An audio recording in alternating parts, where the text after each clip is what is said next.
Atos capítulo 14, versículos de 1 a 7. Em Icônio, Paulo e Barnabé entraram juntos na sinagoga judaica e falaram de tal modo que veio a crer grande multidão, tanto de judeus como de gregos. Mas os judeus incrédulos incitaram e irritaram os ânimos dos gentios contra os irmãos. Entretanto, demoraram-se ali muito tempo falando ousadamente no Senhor, o qual confirmava a palavra da sua graça, concedendo que por mão deles se fizessem sinais e prodígios. Mas dividiu-se o povo da cidade. Uns era pelos judeus, outros pelos apóstolos. E como surgisse um tumulto dos gentios e judeus, associados com suas autoridades, para os ultrajar e apedrejar, sabendo eles, fugiram para Listra e Derbe, cidades da Licaônia e circunvizinhança, onde anunciaram o Evangelho. Santo, santo, santo é o Senhor, Deus dos exércitos, cuja misericórdia dura para sempre. Graças te rendemos pelo Espírito Santo que nos tem conduzido a toda a verdade. Perdoe os nossos pecados e ajude a nossa incredulidade, Senhor Deus Todo-Poderoso, para que melhor vivamos para a sua glória. Abençoe esse trabalho e que ele verdadeiramente concorra para a honra do Senhor Jesus Cristo, bem como contribua para o louvor do seu nome e a glória da pessoa do seu Filho, o Cordeiro de Deus que tira o pecado do mundo. Oramos agradecidos em nome de Jesus. Amém. Nós vimos que a mesma pregação para uns é aroma de vida para a vida, mas infelizmente para outros é cheiro de morte para a morte. E pudemos observar que os judeus de Antioquia da Pisídia instigaram as mulheres piedosas de alta posição e os principais da cidade, e levantaram perseguição contra Paulo e Barnabé, expulsando-os do seu território. E esses, sacudindo contra aqueles o pó dos pés, partiram para Icônio. E esse texto não é diferente, porque um incidente semelhante aconteceu em Icônio, na direção leste, que distava a cerca de 130 quilômetros de Antioquia da Pisídia. Portanto, nós temos em Icônio quase que uma reprodução do acontecimento em Antioquia da Pisídia. E Lucas faz uma descrição muito breve, lacônica, no seu relatório. Em Icônio, Paulo e Barnabé entraram juntos na sinagoga judaica e falaram de tal modo que veio a crer grande multidão, tanto de judeus como de gregos. Icônio era uma cidade cosmopolita e muito influente.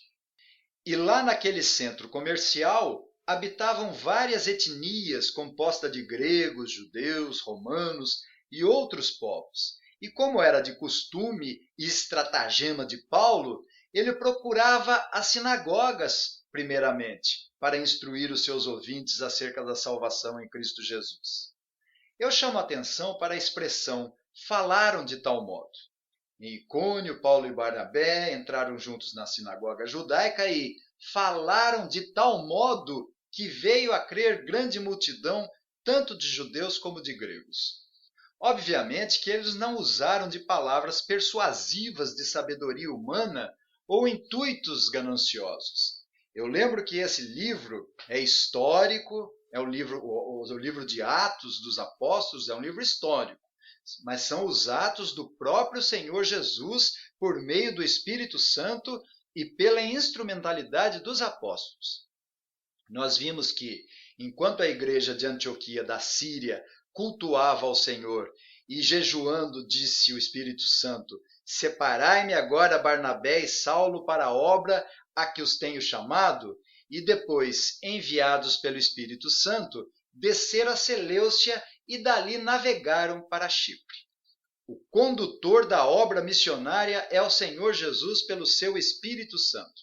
Então fica muito claro que eles falaram de tal modo, cheios do Espírito Santo, que veio a crer grande multidão de judeus e gregos. Portanto, eles não se utilizaram da boa oratória, da boa eloquência e nem de sabedoria humana.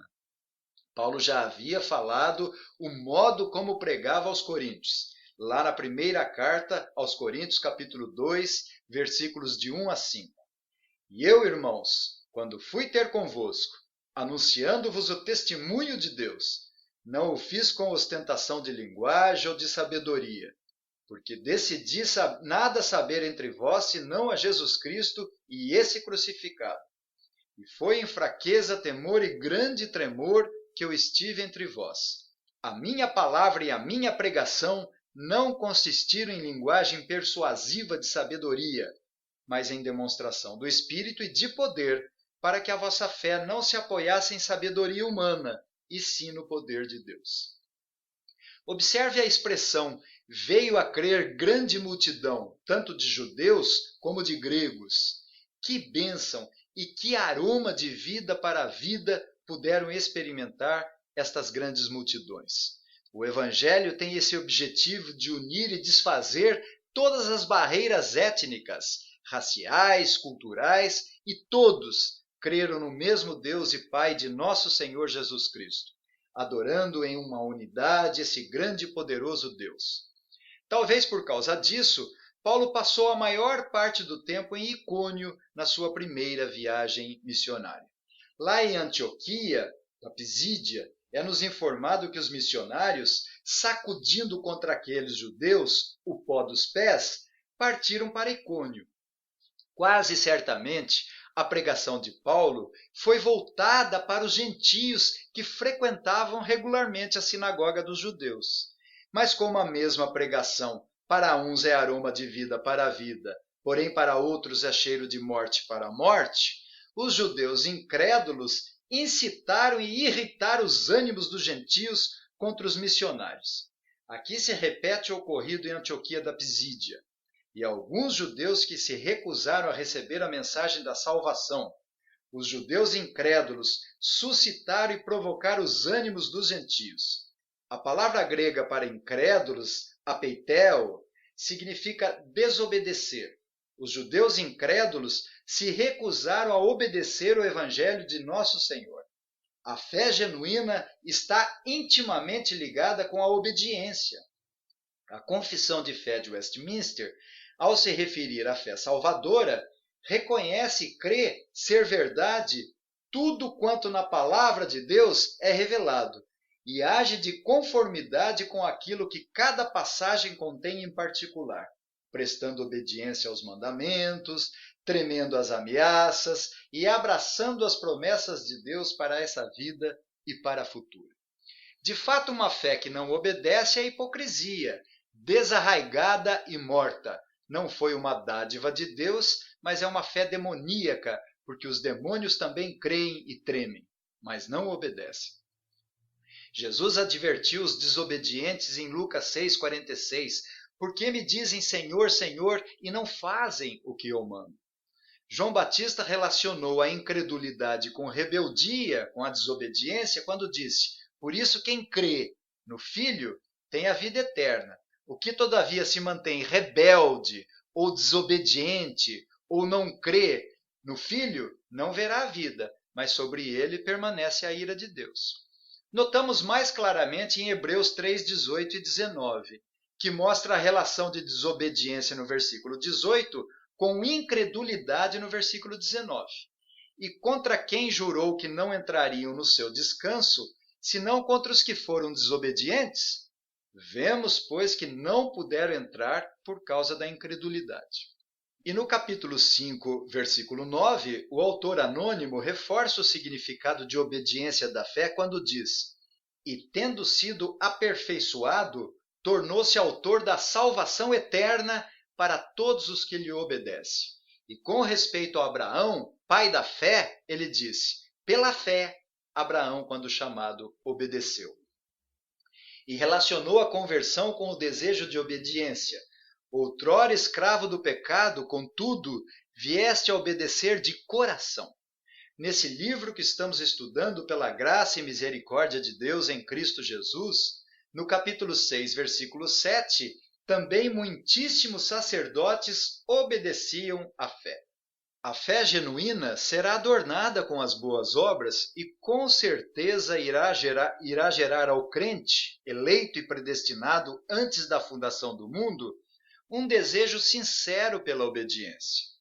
Uma fé que exclui a obediência corrompe a mensagem da salvação, pois existe grande diferença da obediência de todo o coração à verdade e do mero assentimento intelectual.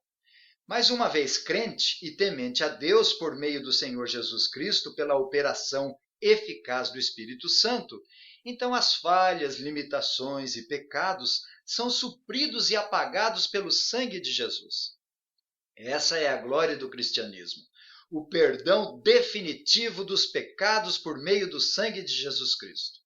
E no versículo 3 é nos informado: entretanto, demoraram-se ali muito tempo, falando ousadamente no Senhor, o qual confirmava a palavra da sua graça, concedendo que por mão deles se fizessem sinais e prodígios. Muito embora a hostilidade dos judeus incrédulos contra os missionários, ao invés de deixar a área, eles ousadamente permaneceram em um período considerável de tempo, confirmando o evangelho por meio de maravilhas, sinais e prodígios, que tinham o propósito de autenticar a mensagem e comprovar que Jesus era o Messias prometido. Lucas não descreve que tipo de sinais eram aqui no nosso texto, mas certamente envolviam as curas dos enfermos e ressurreição dos mortos, de forma que a fé deles eram fortalecidas e o evangelho estava sendo expandido até os confins da terra, em cumprimento ao que o Senhor havia determinado lá no capítulo 8, no capítulo 1, versículo 8. Mas recebereis poder ao descer sobre vós o Espírito Santo, e sereis minhas testemunhas, tanto em Jerusalém como em toda a Judéia e Samaria e até os confins da terra. Parece que mesmo assim, os judeus incrédulos e rebeldes mantiveram sua posição de inimigos e adversários, e obtiveram adeptos, pois dividiu-se o povo da cidade. Uns eram pelo partido dos judeus, outros pelo partido dos apóstolos. Aqui no versículo 4, se por um lado o evangelho que traz um aroma de vida para a vida une os povos e destrói as barreiras sociais e étnicas, destruindo empecilhos de níveis culturais e raciais, pobres e ricos, homem e mulher, porque todos são maravilhosamente unidos em um mesmo corpo no Senhor Jesus Cristo. Por outro lado, e em razão desse cheiro de morte para a morte, a pregação do Evangelho causou divisão, e ela causa divisão. Observe que a divisão se deu na cidade. Uns eram pelos judeus, outros pelos apóstolos. Quando Lucas descreve apóstolos no plural, não é no sentido técnico da palavra, mas Barnabé era um enviado da igreja de Antioquia. Paulo era enviado de Jesus Cristo. Paulo era apóstolo de Cristo e também da igreja de Antioquia. Mas Barnabé é apenas apóstolo da igreja de Antioquia, mas que não pertencia ao colégio apostólico. Portanto, a cidade de Icônio ficou dividida, uns pelo partido dos judeus e outros pelo partido dos apóstolos. Jesus já havia predito esse tipo de acontecimento e lemos em Mateus 10, 34 e 35. Não penseis que vim trazer paz à terra. Não vim trazer paz, mas espada. Pois vim causar divisão entre o homem e seu pai, entre a filha e sua mãe, e entre a nora e sua sogra. Assim os inimigos do homem serão os da própria casa. Tudo isso por causa do aroma de vida para a vida e do cheiro de morte para a morte, que a mesma pregação do Evangelho causa. E como resultado dessa divisão, nós lemos nos versículos 5 e 6. E como surgisse um tumulto dos gentios e judeus associados com as suas autoridades para os ultrajar e apedrejar, sabendo eles, fugiram para Listra e Derbe, cidades da Licaônia e circunvizinhança, onde anunciaram o Evangelho. Os inimigos da igreja do Senhor Jesus e incrédulos no Evangelho tramaram matar os missionários. A palavra grega para apedrejar, litoboléu, é matar por apedrejamento mesmo. Observe que o tumulto dos gentios e judeus, associados com as suas autoridades, para os ultrajar e apedrejar. Simon Castemaker, comentando essa passagem, disse que as autoridades civis, procurando manter a ordem pública, viram em Paulo e Barnabé como os tumultuadores, que perturbavam a ordem pública da cidade, mas que, na verdade, o motim e a grande agitação ocorreu por causa da liderança judaica e chefes da sinagoga que instigaram a desordem, o tumulto e a rebelião contra o evangelho de nosso Senhor Jesus Cristo. E a consequência disso é que fugiram da cidade, mas não da obra missionária.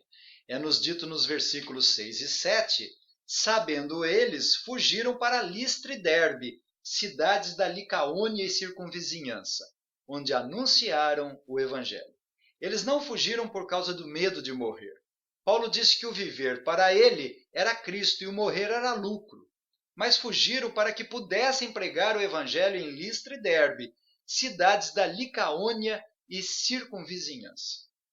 Temos a lição de encorajamento. O evangelho une todos os tipos de pessoas das mais diferentes origens, qualificações e condições sociais mais variadas. Mas também o mesmo evangelho que une é o mesmo evangelho que divide, que separa por causa da reação negativa dos ouvintes, dividindo os crentes e descrentes. A pregação do evangelho, ou ela nos lança mais próximo do céu, ou mais próxima do inferno. A pregação do evangelho, quando exercida, instiga Satanás e seus demônios a se oporem contra ela. As tribulações que ocorrem aqui na nossa vida não são simplesmente humanas e sociais, mas a causa desses problemas é o reflexo do que acontece nas regiões celestiais. Anjos caídos que viraram demônios, opositores da obra de Deus, militam com toda a força e furor, se lançando contra a igreja do Senhor Jesus, com o objetivo de impedir o progresso do reino de Deus e o avanço da pregação do evangelho. Esses demônios procuram denegrir o caráter de Deus, tentando ofuscar a sua dignidade, a sua glória. Sabemos como o diabo atua nesse mundo perverso e mau. Pedro disse, sede sóbrios e vigilantes, o diabo, vosso adversário, anda em derredor como leão que ruge procurando alguém para devorar. Há uma peleja maior que reflete na nossa vida. O dragão tem o objetivo de devorar, tragar e combater para que o evangelho não seja expandido e o reino de Deus não cresça e avance nos nossos corações, e que não seja promovido nesse mundo e especialmente que o nome de Deus não seja glorificado. Estamos envolvidos como igreja nesse grande conflito cósmico e só podemos vencer esse inimigo sagaz, astuto e mentiroso se lançarmos mão na força e no poder de Cristo. A nossa luta não é contra o sangue e a carne, e sim contra os principados e potestades, contra os dominadores desse mundo tenebroso, contra as forças espirituais do mal nas regiões celestes. A verdade é que nós estamos em meio a uma luta, um combate nas regiões celestiais que reflete nesse mundo tenebroso, que é o campo de batalha. Os inimigos espirituais procuram controlar opressivamente o mundo da ignorância do pecado e da tristeza. Não somos ainda igreja gloriosa e triunfante, mas militante, e as forças espirituais terríveis e poderosas têm a intenção de destruir o Senhor Jesus e a sua igreja, bem como a sua obra. Esses principados e potestades, os dominadores desse mundo tenebroso, bem como as forças espirituais do mal nas regiões celestes, agem de forma sutil, sagaz e maliciosa.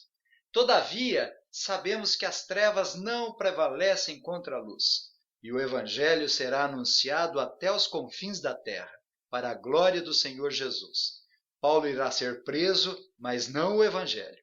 Paulo iria morrer mais tarde, mas não o evangelho de nosso Senhor Jesus, que está ecoando até agora, clamando pelo arrependimento e a fé no nosso Senhor Jesus Cristo. Virá o dia do Senhor que será terrível e apanhará como um ladrão que apanha sua vítima. Assim, os que rejeitarem a oferta gratuita do Evangelho de nosso Senhor, será eternamente condenado ao fogo do inferno, que nunca se apaga, onde o seu bicho não morre e o fogo nunca se apaga. E irão esses para o castigo eterno, porém os justos para a vida eterna. Os que se confiarem no Senhor Jesus e no seu Evangelho da graça de Deus, serão consolados eternamente e ouvirão um dia a voz mansa e suave daquele que dirá: Vinde, benditos de meu Pai, entrai na posse do reino que vos está preparado desde a fundação do mundo. Que o Senhor nos abençoe. Amém.